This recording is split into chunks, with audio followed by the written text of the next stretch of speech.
Hello there, and welcome back to Masterpieces.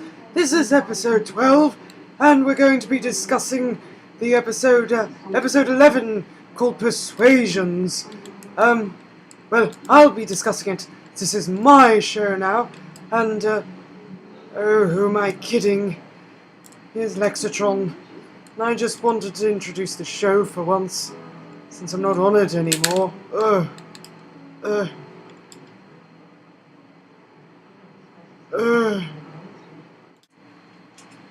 Hey guys, and welcome to Masterpieces. This is episode 11. It's going to be kind of a two-parter. I'm going to talk a little bit about episode 10, just because it's been a couple of weeks, and I didn't really get a video out for it. And then I'll talk about episode 11. As for Shockwave, I don't really know what that was. I thought if I gave him a little screen time, he'd be alright, but he's got a little bit of a complex. I don't know. Soundwave, 2 weeks later, still feeling superior. Yes, I am talking about episode 10, -1. If you saw it, you will know it was one of the greatest moments of my Transformer life. I don't know about you guys, but all I wanted from this show, from Soundwave, was for him to finally speak and for him to say one thing. And when the Autobots captured him in episode 10, which I'm sure you guys have already seen, he says Soundwave superior, Autobots inferior. To me, nothing else that happened in that episode mattered.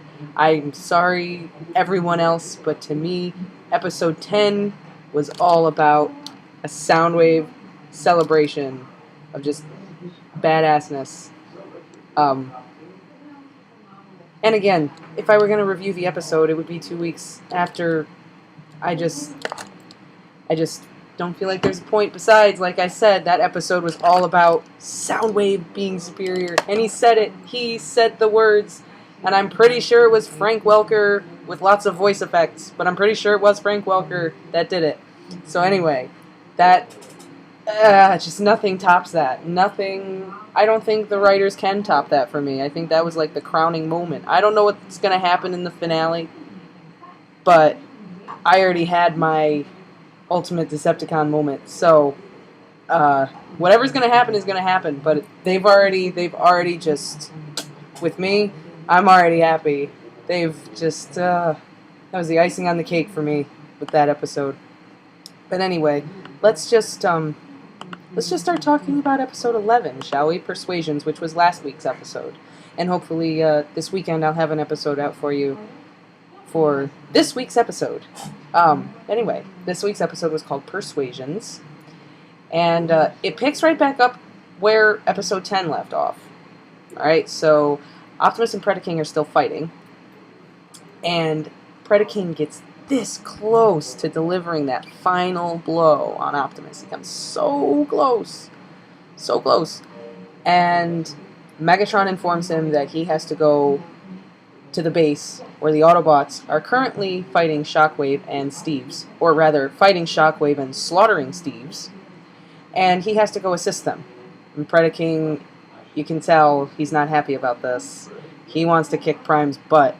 And Megatron is forcing him to go help out the other Decepticons. Clearly he's frustrated, and maybe we'll see more with that. But anyway, Predaking, in beast mode, drops right out of the ceiling. Very, very cool. Just epic entrance. Boom, there he is, Predaking. And the Autobots, he basically treats them like the insects they are compared to him. Picks up Shockwave, picks up the human technology that they were looking for, and books it. Just takes off. Now, a couple little interesting moments happened. When Predaking was fighting Optimus Prime and was about to deliver his final blow, he says, "The time has come for your extinction." That was pretty cool. Pretty awesome. I liked it. And Shockwave and Ultra Magnus end up fighting each other, and it's very appropriate. And just because Ultra Magnus only has one arm, Shockwave only has his one arm. It's very funny, very interesting.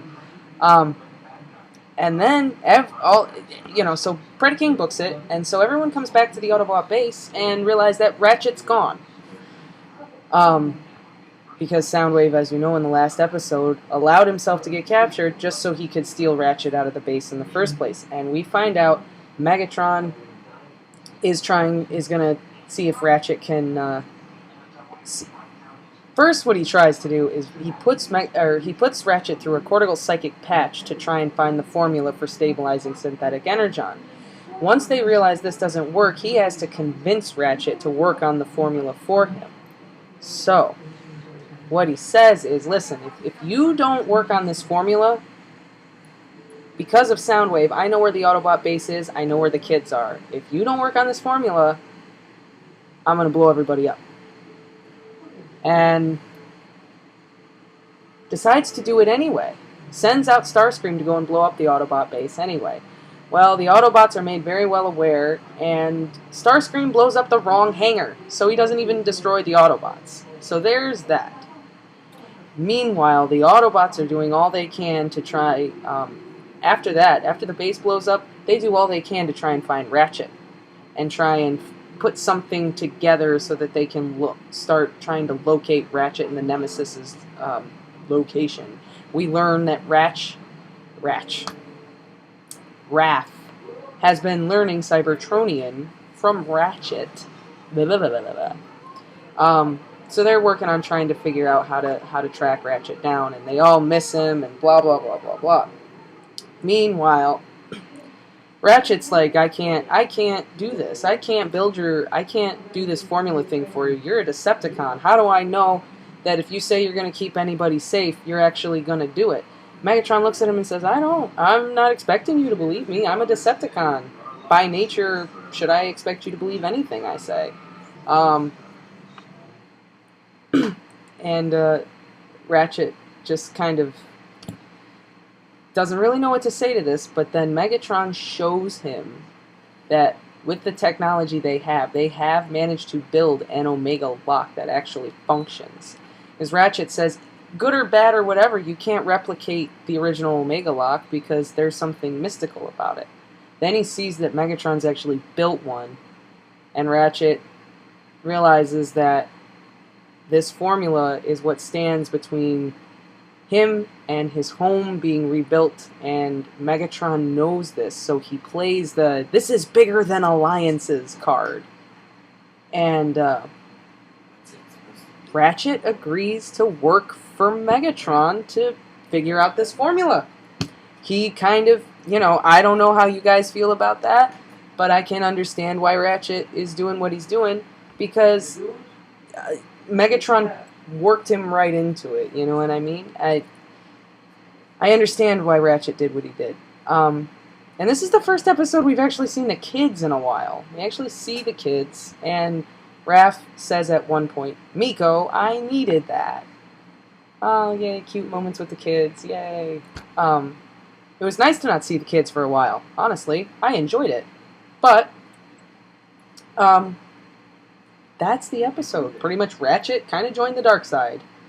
And the Autobots are trying to find him, and the Decepticons are going to continue to try and rebuild Cybertron. As for Predaking and this whole Predacon army thing, where are the Predacons? Writers?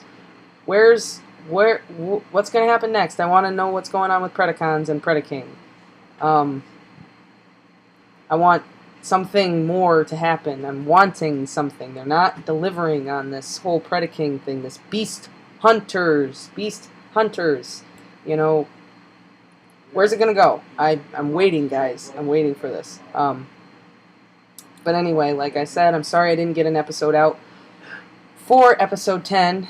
But this was the episode for episode 11, which was Persuasions. Hopefully tomorrow I will have a video for you for this week's episode. All you need to know from me about episode 10 is just Soundwave Superior. I think that says it all. Anyway, until next time, thank you for watching yet another episode. This has been Lexitron, and we will see you again for Masterpieces.